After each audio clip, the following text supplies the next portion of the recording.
চির ধরেছে এবং তিনি মনে করেছেন যে আপনি তাকে অপমানিত করেছেন। আমি এই সাক্ষাৎকারটি দেখেছি, আজকে সারাদিনই আমি এই সকল সাক্ষাৎকার দেখেছি।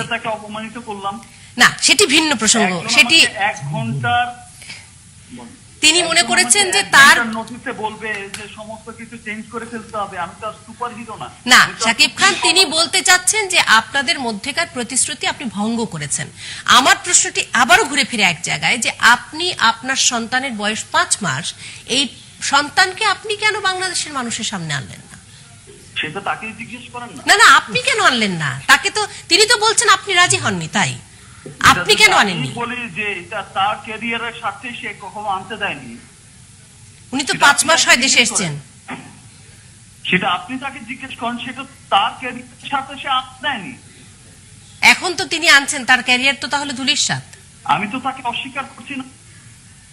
আচ্ছা, আমি আরেকবার একটু কথা বলতে চাই শাকিব খান আপনার সাথে। একটা টিভি চ্যানেলে আমি এইটা দেখে তো আমি নিজে হচ্ছে কেঁদে দিয়েছি। আমি এখনো আমার যখনই আপনারা প্রশ্ন করেন এই বিষয়টা নিয়ে, আজকে আমি শাকিব খান শুধু বাংলা চলচ্চিত্র নিয়ে পুরো বিশ্বের দরবারে কিন্তু আমি হাজির হচ্ছি। আমি কিন্তু যুদ্ধ করে যাচ্ছি। আজকে আমার এই সমস্ত প্রশ্নের সম্মুখীন হতে হবে, এইরকম ব্যাপারটা কিন্তু আমার জন্য কিন্তু কোনো দিনই হলো কি আছে।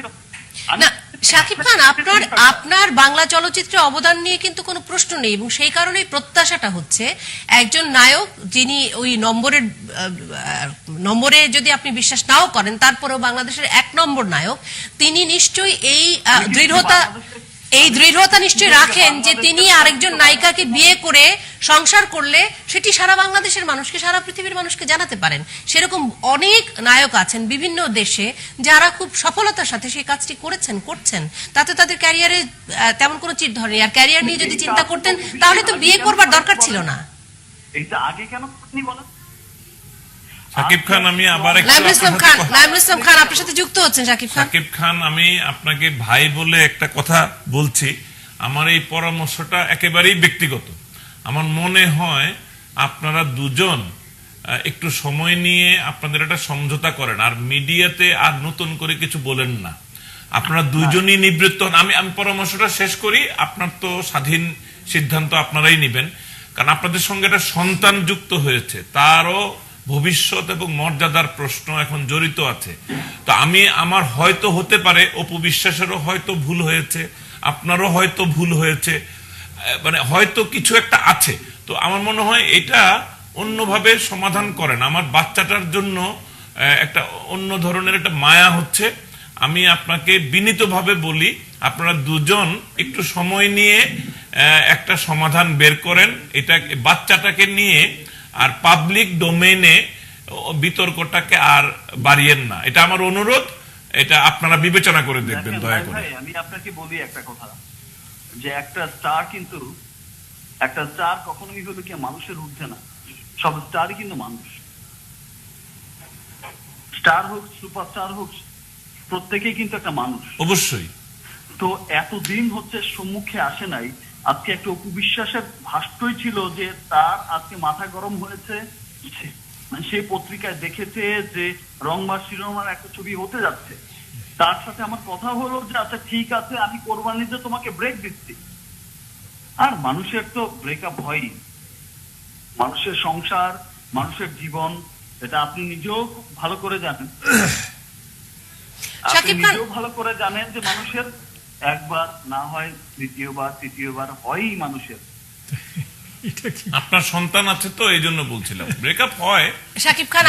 আমি মনে হয় যে ব্রেকআপটা খুব আগ্রহের বা আকর্ষণীয় একটা অগ্রাধিকার এইভাবে প্রেজেন্ট করতে চাইনি। আমি আজকে যখন আমার সন্তানকে দেখেছি টিভি পর্দায়, আমি আমার সন্তান কিভাবে দেখতে চাইনি। আমার মতো শাকিব খানের ছেলে এভাবে টিভি পর্দায় আসবে আমি কোনোদিন এক্সপেক্ট করিনি। আমি যে এত কান্না করেছি। শাকিব খান, আমি শেষ প্রশ্নটি আপনাকে করছি। এত কান্না করেছি আমি কোনোদিন। আমি শাকিব খান সারা জীবন টিভি পর্দায় এসেছি ভালো ভালো ভালো ভালো নিয়ে, চলচ্চিত্রের এই নিয়ে, চলচ্চিত্রের ওই নিয়ে। আজকে আমাকে বিতর্কিত একটা এমন একটা প্রশ্নের জবাব দিতে হচ্ছে যেটা আমার জন্য অনেক লজ্জাজনক মনে হয়। শাকিব খান, আমি একটি প্রশ্ন আপনার কাছে রাখতেই চাই। আপনি এবং অপু বিশ্বাস 9 বছর আগে বিয়ে করেছেন, আপনাদের সন্তান হয়েছে 1 বছর হলো, আপনারা সংসার করছেন না কেন? এত 9 বছরে ফ্ল্যাশ করলো না, আজকে এখন এসে ফ্ল্যাশ করলো একটা রংবাজ সিনেমা নিয়ে। এই প্রশ্নটা আপনি অপু বিশ্বাসকেই করেন প্লিজ। আপনারা একসাথে সংসার করছেন না কেন? সংসার তো নিশ্চয়ই করার আগ্রহেই মানুষ বিয়ে করে। না, আপনি এই প্রশ্নটা অপু বিশ্বাসকেই করেন। আপনি আছেন আমাদের সাথে, আমি অপু বিশ্বাসকে এই প্রশ্নটি করছি। কি করেছি কি শাকিব খান, আমি এই প্রশ্ন কিন্তু জানে যে আমি বাচ্চাটা যখন 1 বছর আগে আমি ওকে নিয়ে বাইরে গেলাম, তখন তো আমি সংসারই করছি, আপনার হয়ে এই প্রশ্ন করছি। অপু বিশ্বাস, আপনারা একসাথে সংসার করছেন না কেন? 9 বছর হলো বিয়ে হয়েছে আপনাদের। অপু বিশ্বাস শুনতে পাচ্ছেন নিশ্চয়ই। গেছেন 1.5 মাসের মতো। সেই 1.5 মাসে আমি নিজে ওই বাসাটাকে ট্যাকেল করেছি। আমি সকালে উঠে সমস্ত রান্না করে ঘর দুয়ার ঝাড় দিয়ে পরিষ্কার করে আমি তারপরে শুটিং এ যেতাম। শুটিং থেকে এসে আমি আবার সমস্ত কিছু পরিষ্কার করতাম।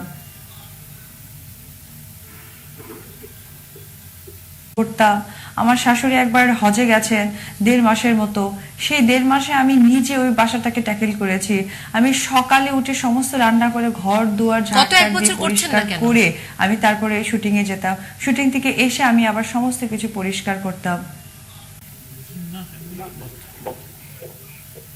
হ্যাঁ, বাচ্চাটা আমি সংসার করেছি, ও করেছে, ও সংসার করেছে, আমিও করেছি। না, তাহলে গত 1 বছর কি আপনারা আপনি কি মনে করেন এই সমস্যাটার একটা সমাধান হওয়া সম্ভব, এবং আপনার কি মনে হয় আপনি কিছুটা হয়? হ্যাঁ, বাচ্চাটার জন্য। অপু, আপনার কি মনে হয়? অপু, আমি নাইমুল ইসলাম খান বলছি।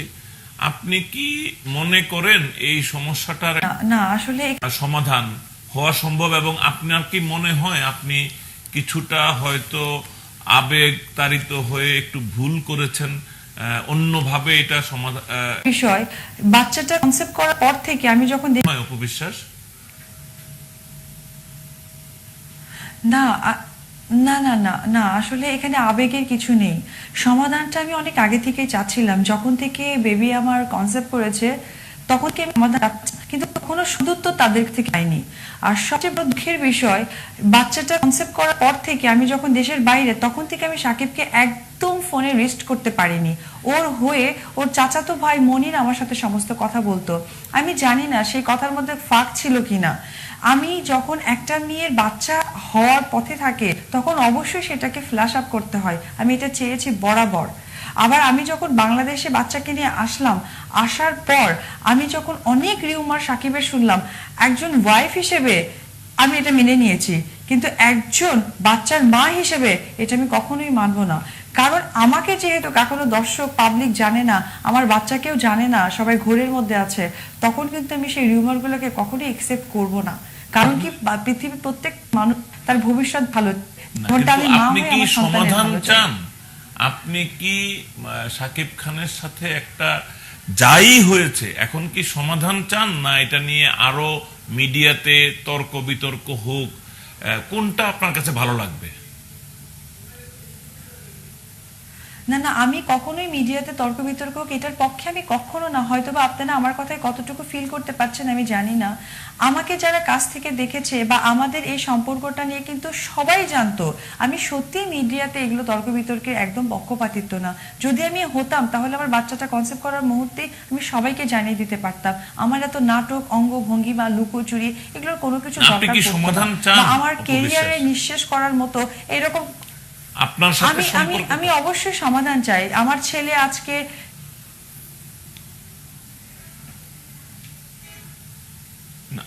আপনি সমাধান চাইলে এই পর্যায় থেকে এখন মনে করেন যে সামনে আর মিডিয়াতে কথা না বলে একটু সময় দিয়ে একটু ধীরে ধীরে আপনাদের মধ্যে নিশ্চয়ই কোনো বন্ধু আছে, তাদের সাহায্য নিয়ে বাচ্চাটার স্বার্থে একটা সমাধানের দিকে যাবেন কিনা, আমার সেটাই জানতে ইচ্ছা করে আপনার কাছ থেকে।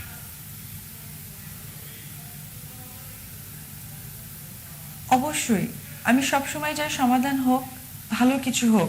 আমি সেটার পক্ষে সবসময়ই ছিলাম, এখনো আছি। যার কারণে আমি 9টা বছর কম সময় না। আমাকে দেখে আমার অনেক কাছের কলিগরা অবাক হয়ে যায় যে তোমার ধৈর্যটা এতটা কেন। আমি ধৈর্য ধরে ছিলাম, এখনো ছিলাম, কিন্তু আমি দেখছিলাম যে ধৈর্যটাকে না তারা শুধুমাত্র হাস্যকর রূপে দাঁড় করাইছে। আমাকে আর আমার ছেলেকে খুব হাস্যকর মনে হচ্ছে। আমি বলেছিলাম আজকে একটা নিউজে, গত 2 দিন আগে আমার শ্বশুর এবং বাচ্চার সময় আমাকে তাকে নিয়ে ডাক্তারের কাছে যেতে হয়েছে। কারণ একটাই, আমার বাচ্চা ভীষণ অসুস্থ ছিল, আমি সিরিয়াল নিতে পারিনি, আমি ইনস্ট্যান্ট চলে গেছি। অথচ আমার শ্বশুর এবং আমার ননদ আমাকে বললো আমার বাচ্চা অসুস্থ, তারা জানে না, তারা জানে আমার বাচ্চাকে ভ্যাকসিন দিয়ে গায়ে জ্বর আসছে, এমনকি তার বাবাও সেটা জানে না। তো এই যে দূরত্বটা সৃষ্টি হচ্ছে, এটা সাকিবই করেছে। আমি যে কতটুকু ধৈর্যশীল মেয়ে, আজকে সাকিব একটু ভেবে দেখো যে আসলে অপু ধৈর্যশীল মেয়ে কিনা। আজকে হয়তো সে আমার উপর বিভিন্ন কারণে রেগে আছে, হয়তোবা তার কাছে মনে হচ্ছে অপু যেটা করেছে ভুল করেছে, কিন্তু আমি কখনোই ভুল করিনি। আমি আরেকটা প্রশ্ন করি, সাকিব খান যেটা করেছিলেন, সন্তানের জন্য এই কাজটা আপনি কি রংবাজ ছবিটা নিয়ে বেশি বিরক্ত? মানে এই ছবিটা তিনি কিভাবে করছেন, কাকে নিয়ে করছেন, ওটা কি আপনার একটা প্রধান রাগের কারণ? না, রংবাজ সিনেমা মূলত কারণ না, কারণ হচ্ছে আর্টিস্ট। কারণ ওই ছবিতে যে নায়িকাটা কাজ করেছে তার সাথে গত 1-1.5 সপ্তাহ আগে আমার একটা কথার কাটাকাটি হয়েছে। সেইখানে সেই মেয়েটা যে মানে প্রকাশ পেয়েছে মিডিয়াতে আমার 2টো ছবি দিয়ে, যে 2টো ছবিতে আমি হিরোইন ছিলাম, আমার বেবি কনসেপ্টের কারণে আমি যখন আড়ালে যাই তখন ওই 2টো ছবিতে সেই হিরোইন করার পর আমি যতটুকু খবর পেয়েছি সাকিবের সাথে তার একটা ভালো বন্ধুত্ব সম্পর্ক তৈরি হয়েছে, খুব ভালো কথা, তাতে আমার কোনো আপত্তি নাই। বাট কিছুদিন আগে তার ফেসবুক পেজে একটা ক্যাপশন দিয়েছিল ফ্যামিলি টাইম, সেটা নিয়ে যখন আমি সাকিবের ভাইয়ের সাথে কথা বলি তখন সে আমাকে বললো যে সাকিব দেখি সেই মেয়ের সাথে কথা বলে না। তাই আমি বললাম যে এই ক্যাপশনটা দিয়েছে, এটা উঠিয়ে নিতে বলো। তখন সাকিব বলেছে যে মেয়ের সাথে আমি কথা বলে সেই ক্যাপশনটা কি করে উঠাবো। এরপরে আমি সকালে তার সাথে একটু মিশ্র কথা বলি, আমার কথাটার মধ্যে আসলে আমি একটু উচ্চ বাক্যেও কথা বলেছি এবং কয়েকটা খারাপভাবেও তাকে মিসবিহেভ করেছি সেই মেয়েটাকে। এরপরে ওই মেয়েটা বেশ কিছু পত্রিকাতে বলেছে যে আমি তার বড় বোনের মতো, যদি আমি তার কাছে ক্ষমা চাই তাহলে সে আবার আগের সম্পর্কে যেতে পারে। তারপরে অপু কি সাকিব খানের কেউ হয় যে অপু এইভাবে কথা বলবে, সাকিবের সমস্যা না থাকলে তার তো সমস্যা কোথায়। এইসব ছোট্ট ছোট্ট কিছু ল্যাঙ্গুয়েজ পেপার কাটিং গুলো আমার কাছে আমি রেখে দিয়েছি। এগুলো দেখার পর আমি তখন সাকিবের কে আমি প্রপোজ পাঠাই যে ওই মেয়েটা যে আমাকে নিয়ে এগুলো কথা বললো, তুমি তো জানো আমি কে, তো ও এই ধরনের কথা বলার সাহস পেলো কি করে, তুমি ওর সাথে কাজ করতে পারবা না আপাতত। একটা ছবি তুমি অন্য যে কোনো নায়িকার সাথে করো, আমার কোনো আপত্তি নাই। ইভেন আমি নুসরাত ফারিয়ার সাথে আমার একটা জায়গায় দেখা হয়েছিল, আমি তাকে বলেছিলাম আপু তুমি কাজ করো। আমি তানজিল তিশা একটা মেয়েকে আমি নিজে থেকে ফোন করে বলেছি তুমি করো। সাকিব যে বললো অপুকে নেওয়া হয়নি দেখে অপু রেগে গেছে, আমাকে নেওয়ার যদি রাগ করে থাকে তাহলে আমি তানজিল তিশা এবং নুসরাত ফারিয়া তার সাথে কিন্তু আমি নিজে থেকে একটা বউ হয়ে বা একটা হিরোইন হয়ে কিন্তু আমি কখনোই কথা বলতাম না। বাট ওই মেয়েটা আমাকে যেভাবে কথা বলেছে, আমি এটা স্বাভাবিকভাবে আমি বলতেই পারি আমার পরিবারের কাছে যে সে যে কথাগুলো বলেছে আমাকে ভালো লাগেনি। আমি একটু উপবিশেষ আমি একটু সাকিব খানের মতামত নিতে চাই এই ব্যাপারে। উপবিশেষ সাকিব খান যেহেতু আছেন আমাদের সাথে, সাকিব খান আশা করছি আপনি শুনতে পাচ্ছেন আমাদের এই কথোপকথন। আমি শুধু একটি বিষয়ে জানতে চাই, যেটি বারবার অপু বলছেন যে তিনি বাচ্চা মানে হওয়ার যে প্রক্রিয়া, সেই প্রক্রিয়া শুরু হওয়ার পর থেকেই আপনাকে আর কোনোভাবেই কাছে পাচ্ছেন না, বাচ্চা হওয়ার সময়ও তিনি আপনাকে কাছে পাননি। তো হঠাৎ করে এই দূরত্ব কেন? বোঝাই যাচ্ছে আপনারা আলাদা থাকছেন, আপনারা একসাথে সংসার করতেন, আপনাদের দাম্পত্য জীবন আছে, আপনারা স্বামী স্ত্রী, আপনারা এই 1 বছর ধরে মানে আপনার সন্তান আসার পর থেকে এই বিচ্ছিন্নতা কেন? তার মানে তো আপনারা একসাথে সংসার করছেন না। সাকিব খান,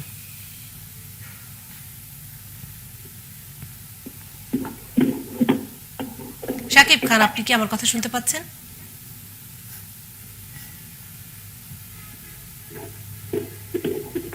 সাকিব খান আপনি কি আমার কথা শুনতে পাচ্ছেন? হ্যালো, জি আপনি শুনতে পাচ্ছেন? জি জি জি শুনতে পাচ্ছি। জি, অপু যেটি বলছেন যে আপনারা একসাথে সংসার করেছেন, ঘর করেছেন এবং আপনার পরিবারকে উনি শ্বশুরবাড়ি বলছেন, আপনার মাকে উনি শাশুড়ি বলছেন, আপনারা একসাথে দাম্পত্য জীবন ছিল আপনাদের। কিন্তু গত 1 বছর যখন থেকে এই সন্তান আসবার প্রক্রিয়া শুরু হয় তখন থেকে তিনি আপনাকে আর পাচ্ছেন না, সন্তান হবার সময় আপনি ছিলেন না এবং বাংলাদেশে আসার পরও আপনি কোনোভাবেই অপুকে সময় দিচ্ছেন না এবং বোঝা যাচ্ছে আপনারা আলাদা থাকছেন, এক বাড়িতে থাকছেন না, আপনাদের দাম্পত্য জীবন নেই এই মুহূর্তে অন্তত 1 বছর। সেটির কারণ কি? মিথ্যাচারের আমি ঘোর বিরোধিতা করলাম, মিথ্যাচারের আমি ঘোর বিরোধিতা করি। মানুষের মিথ্যা কথা বলার একটা লিমিট থাকা উচিত, মানুষের মিথ্যাচারের একটা লিমিট থাকা উচিত। আমি সে যখন যা বলেছে আমি কি করিনি? আজকে একটা রংবাজ ছবি নিয়ে কথা হলো, রংবাজে সে নায়িকা হচ্ছিল আর আমি হতে পারলাম না, বিধায় হচ্ছে আমি ভিলেন হয়ে গেলাম। আর আজকে হলে গিয়েছে সেখানে হলে গিয়েছে তার ব্যাক টু ব্যাক সে আর একটা ছবি এন্ট্রি করলে গেছে অপুর সংসদ নামে। সেও তো আরেকটা ছবি এন্ট্রি করেছে অপুর সংসার নামে।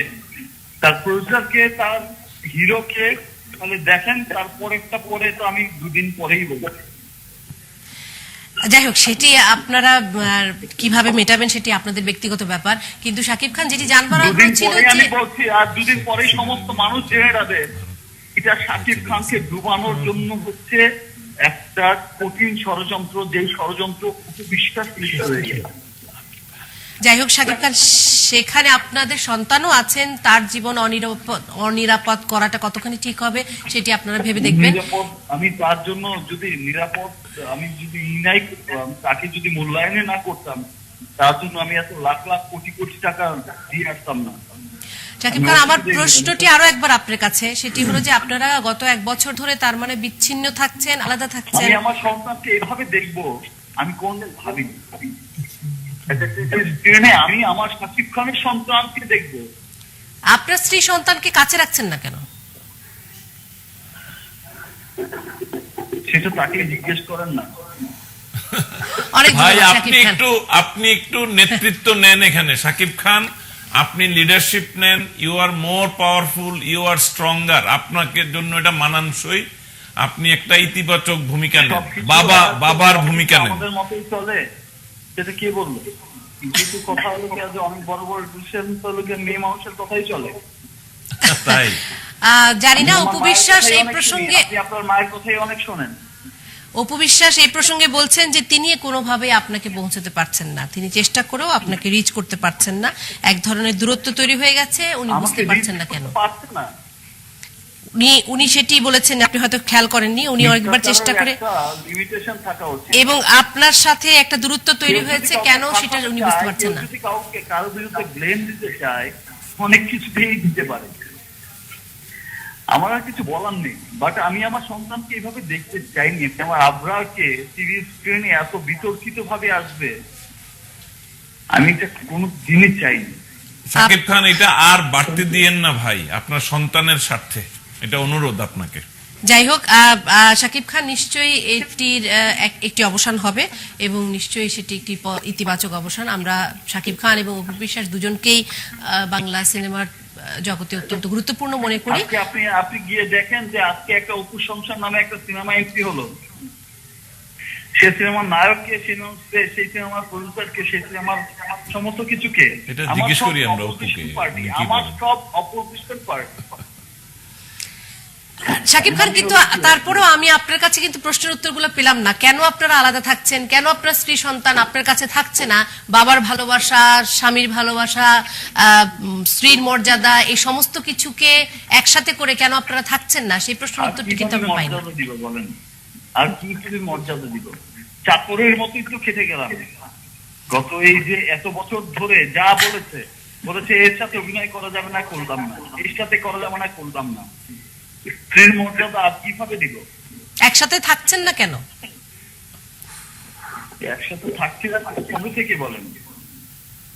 জি, একসাথে থাকছি না কবে থেকে বলেন, সেটা তাকেই জিজ্ঞেস করেন। আপনার পরিবারের অনেক কথা আপনি কি আমাকে বলবেন? এটা একটা ভালো দিক। হ্যাঁ, এটি খুব, আপনার পরিবারের নিশ্চয়ই অনেক কথা আপনি আমাকে বলবেন না। এটি খুব গুরুত্বপূর্ণ ব্যাপার, কিন্তু যখন যদি প্রশ্নটি, আমি আপনাকে জিজ্ঞেস করি, আপনি নিশ্চয়ই বলবেন না যে আপনি আপনার পরিবারের অনেক কথা। নিশ্চয়ই না, নিশ্চয়ই, you are right. এবং সেটা খুবই জিজ্ঞাসাও সঠিক। করেন না। সেই তবে এটা আমার জন্য অনেক দুঃখজনক ছিল। আমি অনেক কেঁদেছি আজকে যে